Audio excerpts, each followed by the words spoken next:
What's up, guys? My name is Troy, but I also go by Tangla Boots, and today I'm bringing you week 3 of OWL. If you guys missed, week 2 or the video before, make sure you go and check those out. Thank you guys for bearing with me last week. I know I had some technical difficulties. The video was a little bit different than usual. I actually tried to rush through it a little bit, and looking back on it, I kind of liked it. I kind of liked how, since I felt like I was on a timer, I didn't ramble on for too long. I just kind of got to the point. And I think I'm going to kind of try and do that, the same way this week. And I don't know, let me know if you guys really care if I kind of talk forever or not. I just think it makes the videos more watchable if I just kind of get right to the point. It's cool if you don't really care either way. I know some people probably even skip the team building section anyways, and that's totally cool, by the way. You're totally allowed to just skip right to the battle. Like I get how that is sometimes. Like sometimes if I'm on a time crunch, I just skip right to that battle. I use that timestamp to my advantage. But anyways, that brings us to this week of OWL, where we were facing Young Metro. Young Metro was on a team with Luke, who, if you may remember, I mentioned in I think both week 1 and week 2 as being a big helper, helping me prepare for both of those battles. And that's because Luke was in my team last season, in the very first season of OWL, which never completed, but he was a former teammate, and so I've been working still closely with him, even though he has his own team now. It was a little bit bittersweet because, like I said, Luke was my former teammate, and you never want to have to face your former teammate, especially if you're still in good standing with them and everything. And we definitely are. Luke's awesome, and it kind of sucks having to face your friends, especially when they help you out a lot and you help them out a lot. And it's gonna be fun facing them, but gotta give it our all. There's no holding back in this situation. So Luke is the team captain, and under him is Young Metro, and that is who we are playing today. I have played him once before. He's a pretty good battler, I know that much, and I actually really like his team. I'm going to put it on screen right about now for you to look over. It has a lot of Pokemon that I'm a fan of personally, a lot of Pokemon that I've used. Big fan of that Firewater Grass core with Manaphy, Arcanine, and Tangrowth. I mean, even the Fairy Dragon Steel with Flygon, Alolan Ninetales, and Magneton. I was actually trying to draft Magneton this season. I ended up going Regirock. But that's a whole other story. It doesn't really matter. As always, I've ordered his Pokemon in how likely I think they are to come to this battle, from top to bottom.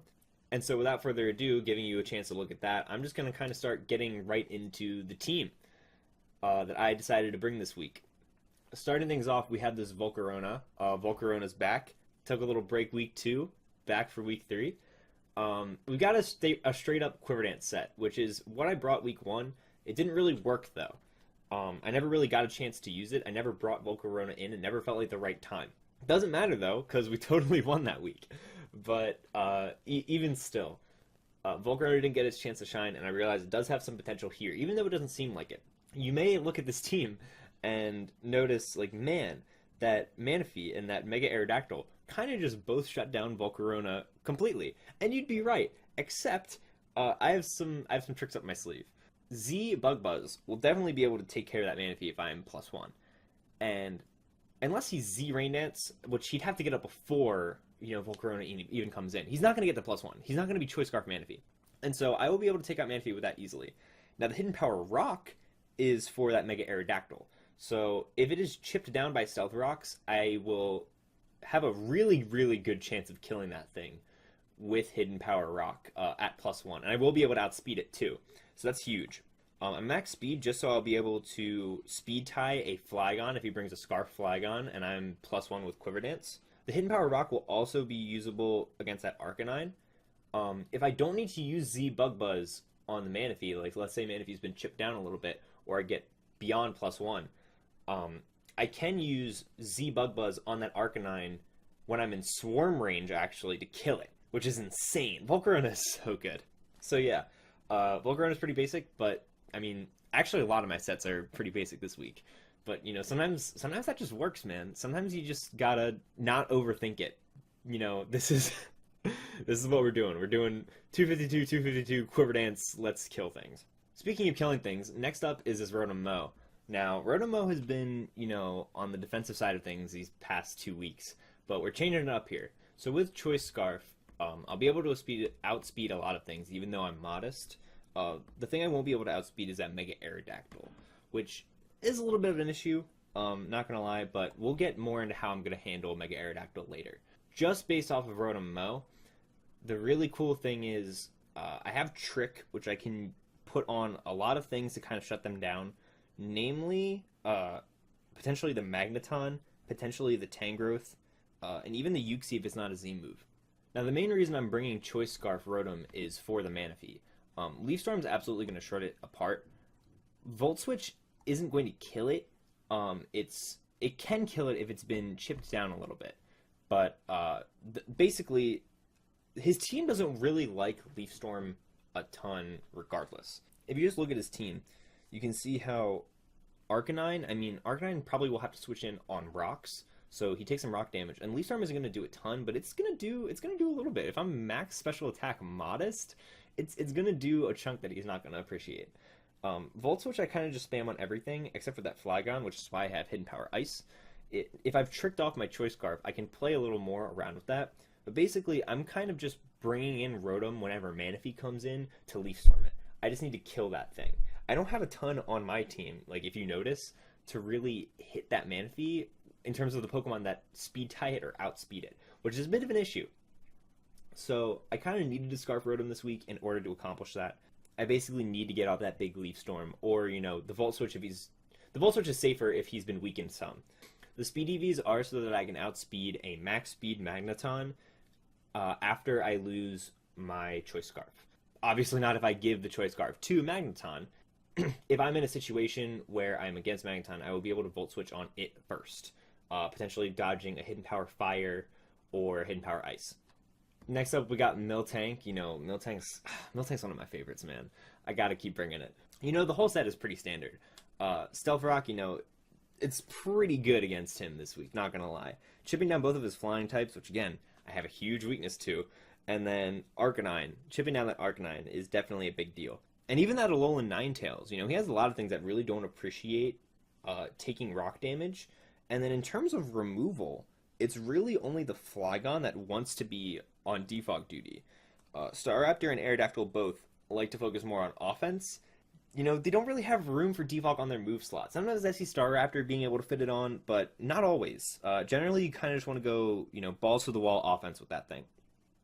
So I see Flygon as mainly the primary defogger on his team, and it'll be kind of hard for him to bring that thing in just based on the way I've made this team.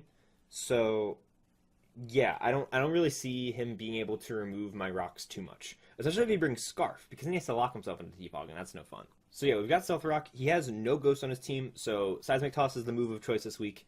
Toxic is going to whittle everything down. Even if he does have Heal Bell on that Uxie, it's not going to be too big of a deal, because we can just keep toxicking things with Miltank.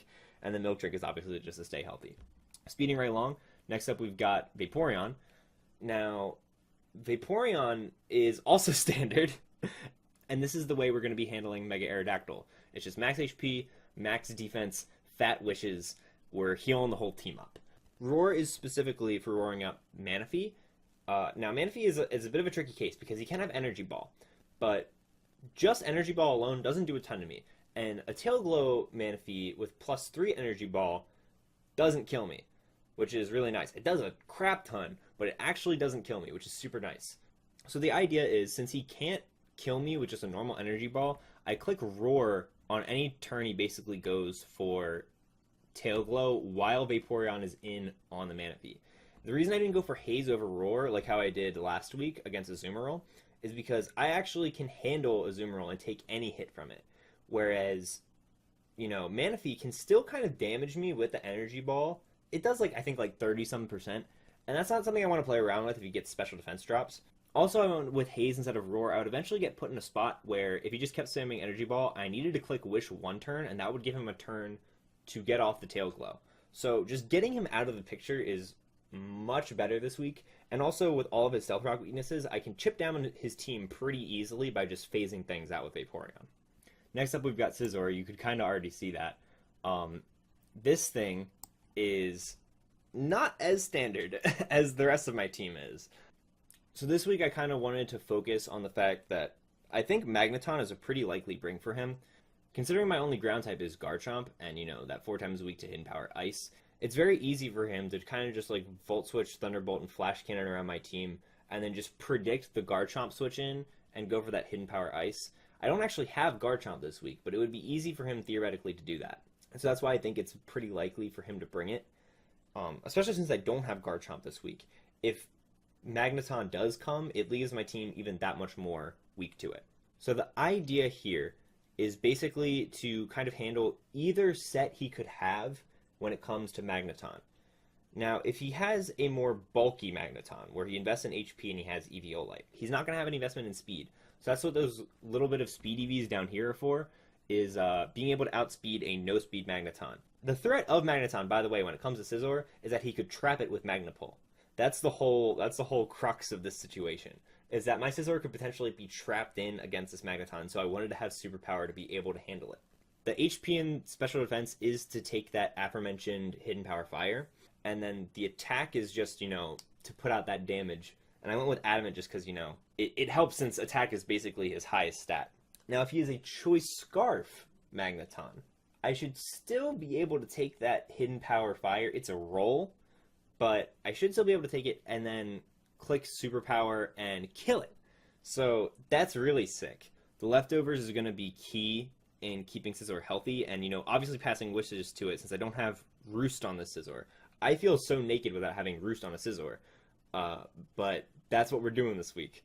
The Bullet Punch in the U-turn is obviously standard. Having Bullet Punch against a team that has a Alolan Ninetales is always a good idea, especially that Mega Aerodactyl too. If VAP-ROAR-EON dies for some reason, Scizor will be able to handle that thing, including some of his other faster Pokemon, such as the Zoroark, Staraptor, etc. U-turn also gets a big chunk off on that Tangrowth. Scizor is one of my best switch-ins to it because it just doesn't really care about Tangrowth at all, except maybe Leech Seed or Sleep Powder. And finally, making its debut on the team, we've got Espeon. Now, right now, I'm just going to put it out there. If you talk shit about shiny Espeon in the comments, I'm deleting your comment. I'm dead serious. I love shiny Espeon. I don't care if you hate it. You're going to have to deal with it. This thing was a monster in OWL Season 1, which not many people would remember if you weren't around for that, because not a ton of people really, I don't even think people really made videos on it covering the battles, but this thing was a threat. I was doing amazing with this thing, and I'm so glad to have it back, and I'm trying to do some damage with it, and this is the first time I've found a week where I think it can work. Its speed is really nice. Being able to outspeed his only Dark-type and Zoroark means that I can spam Psychic and Dazzling Gleam and basically hit everything.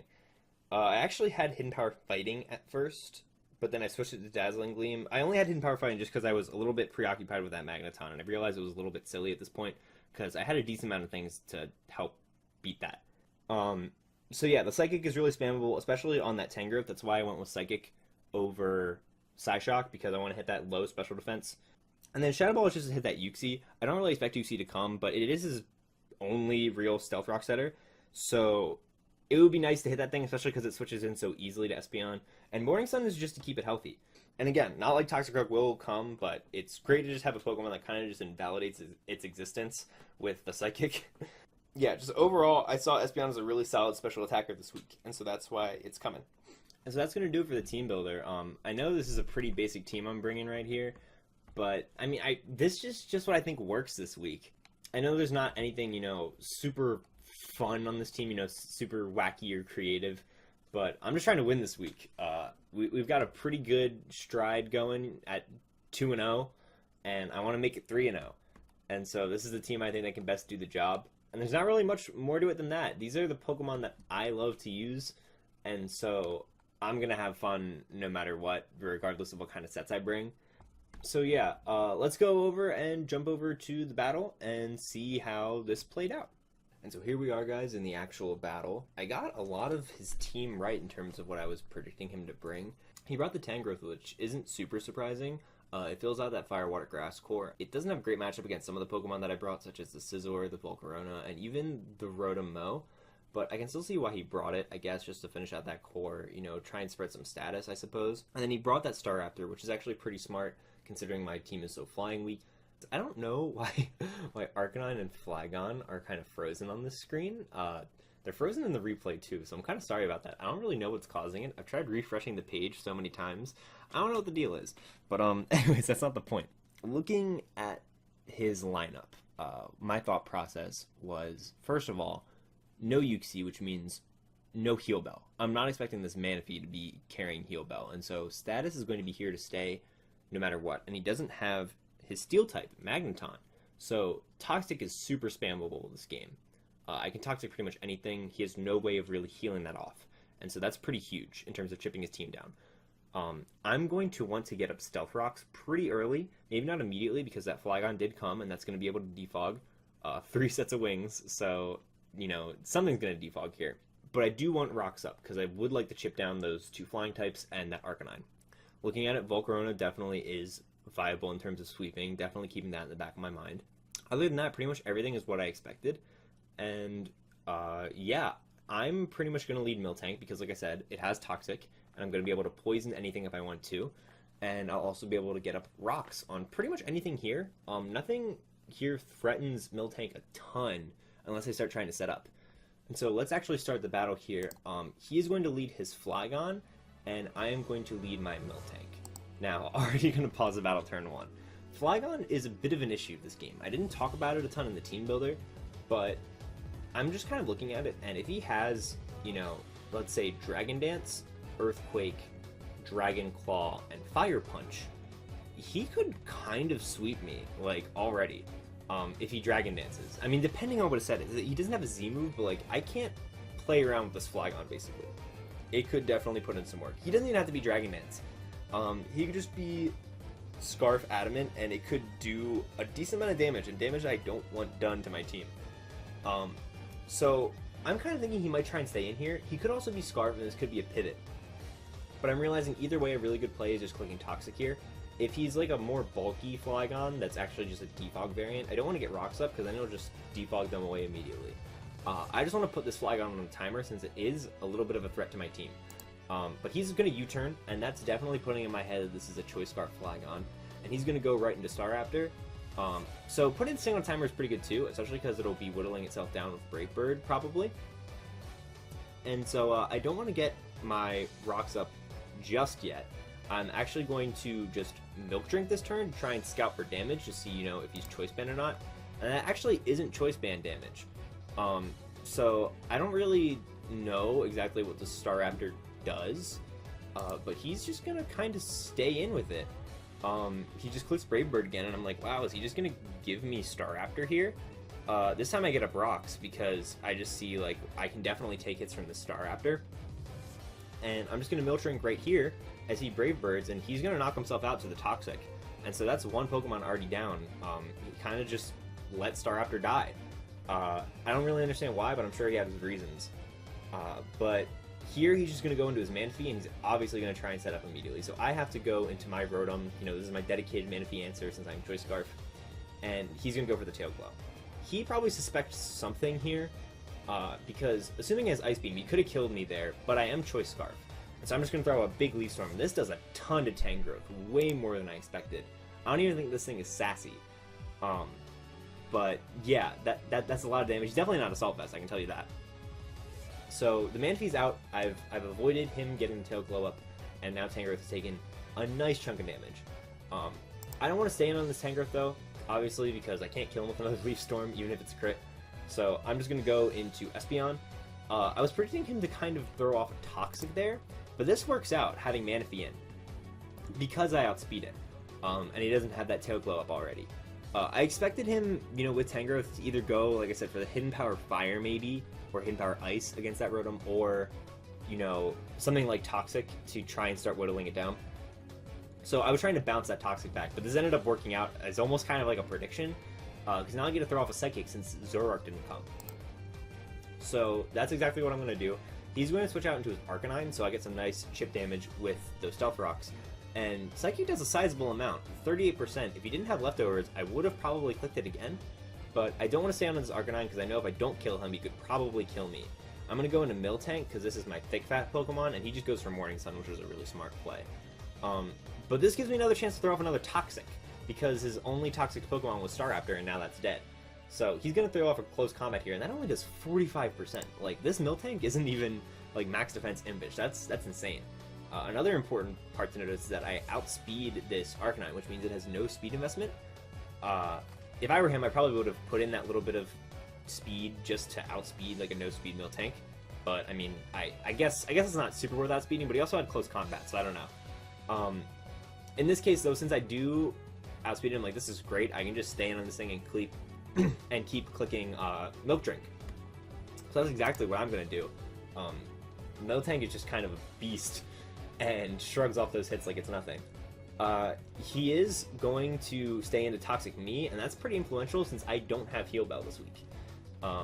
So, you know, I'm going to start getting chipped down too, and I definitely don't like that. I'm going to go into Espeon. Again, just kind of... I was expecting the close combat there, but also he went for a double Toxic. Especially because if he expected me to Heal Bell, he could have just Toxic'd again and then stalled my Heal Bell. So I went in again to Espeon to try and bounce back a Toxic and somehow caught the Manaphy. Which I'm definitely not complaining about, because I would love to chip this thing down. But he's going to make the switch again into Arcanine. And now with Stealth Rocks for a second time and some Toxic damage, this thing is pretty dead. He doesn't even go for the Extreme Speed here, and I'm actually just able to knock it out. So that's 2 Pokemon out of the way. And Arcanine was a pretty big threat to some of the members of my team, namely the Scizor and the Rotom. He's going to try and bring in the Aerodactyl, the only thing that can really outspeed that Espeon unless he has Scarf Flygon. And he's going to throw off a Stone Edge, and my Vaporeon, who comes in and switches into this thing, only takes 40%, and that's really solid. That max defense is definitely coming through. And I'm just looking at his team, and nothing really wants a Scald Burn, even the Manaphy and the Tangrowth. Even if the Tangrowth is just a special set, you know, like special move pool, it's not going to appreciate the burn chipping it down, and neither is the Manaphy. It's going to basically nullify their leftovers. And yeah, Scald's looking very viable here, but first I'm just going to Wish. And that's just, you know, in case he gets a crit with Stone Edge, and it also gives me time to assess what he's going to do if he decides to switch, which he does. He goes into Manaphy. And this is when I'm going to be able to reveal the Roar and get rid of that Tail Glow. So now he has to think about that, and I actually switch in the Aerodactyl, which is perfect, because I'm chipping this thing down. Without even, you know, really trying. This is where I'm going to throw off a Scald now that I'm at full health. And we're actually going to catch the burn on this Tangrowth and do 23% on a resisted hit. So this thing really isn't, you know, especially defensive at all. Getting that burn, pretty good. I'm going to switch out, and he's actually going to go for Knockoff. Something I really didn't think of, that was kind of an oversight on my part. I definitely should have expected it, because I mean, come on, I love Tangrowth. I'm Tanglaboots. But yeah, he went for Knockoff, which is definitely a smart play on his part, because why would I stay in with Vaporeon, especially if it's doing so well? And he knocks off my Choice Scarf. And this is actually pretty huge, because this was my way of handling Manaphy, and all of a sudden Manaphy got a lot scarier. Vaporeon basically has to be my way to handle it, or the Espeon since it outspeeds. But Espeon can't just kill Manaphy, like, at the health it's at. It needs to be chipped down significantly, and that means I either need to, you know, keep up with, you know, chipping it down damage-wise, or, you know, roaring it out with Vaporeon. So I have to keep Vaporeon very healthy for the remainder of this game in order for it to take a +3 energy ball from Manaphy and roar it out in an emergency. So that really sucks. The knockoff was definitely a good play. And from here, I'm just going to friggin' hidden power this thing, because now that I lost my Choice Scarf, I don't even care. I just want to kill this Tangrowth. I just want it gone. And this brings in his Aerodactyl. He's not going to bring in the Manaphy, obviously, because, you know, even though he does outspeed, he can't kill me with just neutral Ice Beam. And he goes for Fire Fang. I guess he had to, you know, out of desperation to try and get my Rotom. But I just bring in my Vaporeon, and I take pretty much no damage. We're throwing off a Scald here. We don't get this Scald burn, but I mean, it's okay, because that Tangrowth one was pretty nice. You know, took less knockoff damage. And he defogs with his Flygon here. I'm definitely thinking this is Scarf Flygon, and he switches back out, so that pretty much 100% confirms it for me as I kill the Aerodactyl. Looking back at it, I don't think that's what he should have done. I mean, I'm sure he knows that too, but it's just like, if he came into just a defog with Flygon, that doesn't really make any sense, because then he just sacks his Aerodactyl, and that was the only thing that really cared about the Stealth Rocks. So I didn't really like that play. I think if anything, he should have either just gone straight away into Manaphy and tried to win the game from there, or just tried to do damage with Flygon. But I mean, I don't know. He could have been thinking of so many other things, thinking that maybe I would be scared out by the Vaporeon, thinking that I might click Roar on the Flygon, thinking like, you know, if he might be Dragon Dance, but I was pretty convinced that he was Scarf. So that's why I didn't click Roar or anything, or, you know, I was just trying to click Scald there. So yeah. Anyways, Aerodactyl's dead. It's now 6-2. It's looking great in my favor, but this Manaphy is still very scary. And he's actually going to go into Flygon as I just click Roar because I'm expecting him to Tail Glow, obviously. And it kind of creates a mind game situation. This time I'm going to try and click Scald because I think he might go into his Flygon. But no, he stays in with his Manaphy, but this is okay because, again, I can take that Energy Ball, but I don't really have to worry as much anymore now because I got a crit Scald Burn. Vaporeon is just trying to win this game by itself, I'm telling you. Vaporeon put in the work this week. Because now the leftovers are nullified, and so we can't just passively restore health now. Any damage I do to Manaphy is basically permanent because he won't be able to heal with leftovers. So that's huge. The crit, not as much, but the burn, definitely. So Vaporeon, shouts out to you. You're definitely doing your job. Like I said, though, I was comfortable clicking Scald here anyways because, again, I can live that +3 Energy Ball in an emergency, and that's what I was kind of banking on because I don't want to create a situation where Manaphy is just left and I can't roar it out. And so now that he's at +3, I'm going to click Roar. He clicks Tail Glow again, probably because he knows that Energy Ball would not kill me otherwise. He might not even have the Energy Ball at this point, I'm not really sure. But I'm going to be able to roar this thing out, and so those boosts are gone, and this just gives me another chance to throw off a Scald. He's just going to click U-turn. I guess that makes sense, but I'm just going to be whittling down Manaphy more and more. And yeah, I mean, that's all there really is to it. I'm just going to switch into Espeon this turn, I think, on his predicted Tail Glow because I want to kind of bring momentum back in my favor. And I know this is basically where I can seal the game because I can throw off a Psychic here, and it has a chance to kill him. He actually is going to live on 2%, so no 6-0 this week. He's going to throw off a Scald and absolutely destroy my Espeon. Sorry, Espeon. But the game is basically over now because Scizor comes in and just clicks Bullet Punch, and that's basically going to seal the game, even if he does have Fire Punch on that Flygon. This Manaphy is dead, so, you know, thanks again to that Scald Burn, he wasn't able to heal up, and I was able to get that Espeon in to do all that damage to set it up for the Bullet Punch. Bullet Punch, you know, just one isn't enough to take out Flygon, but Rock Slide isn't going to help him here even with a crit. He would need like a crit Fire Punch with Flygon. So that's going to be a GG to Young Metro. And that's going to mean, gosh, 3-0 plus 14. That feels amazing. Definitely a GG to Young Metro. I got to say it, you know, as many times as possible because he is a really good battler. I don't think 1 and 2 speaks to how good he is, at least from what I've seen. I haven't known him for like a super long time, but he definitely seems like a cool dude and a smart battler. And I definitely really like his team. I think he made a couple misplays. I think he had a really good team that he brought even. I don't know, the Tangera didn't do much this game besides knock off my Choice Scarf. That part sucked. And so yeah, I got the win here on Young Metro. And in terms of how my other teammates did, Blake got his win, and that means we went 2-1 this week, which means we won the week. And so we're actually going to be a 2-1 team now. We're moving on up in the world. We're now a positive team, positive differential. So that's pretty cool. Definitely shout out to not only Young Metro, but also Luke. I'm glad we got this week over and that we don't have to fight anymore. And yeah, Volcarona didn't get to do his thing this week. Again, I guess I'm just kind of doomed for whenever I bring Quiver Dance Volcarona. It just doesn't get to do its job, but it's okay. Because, I mean, Vaporeon put in work, Miltank put in work, even Rotom and Scizor put in work. I don't know. It was a real team effort this week besides the Volcarona. Never even touched the field. So, I mean, it's all good. I'm sure Volcarona will get his day in the sun eventually. But with all that being said, thank you guys for watching. Appreciate it as always.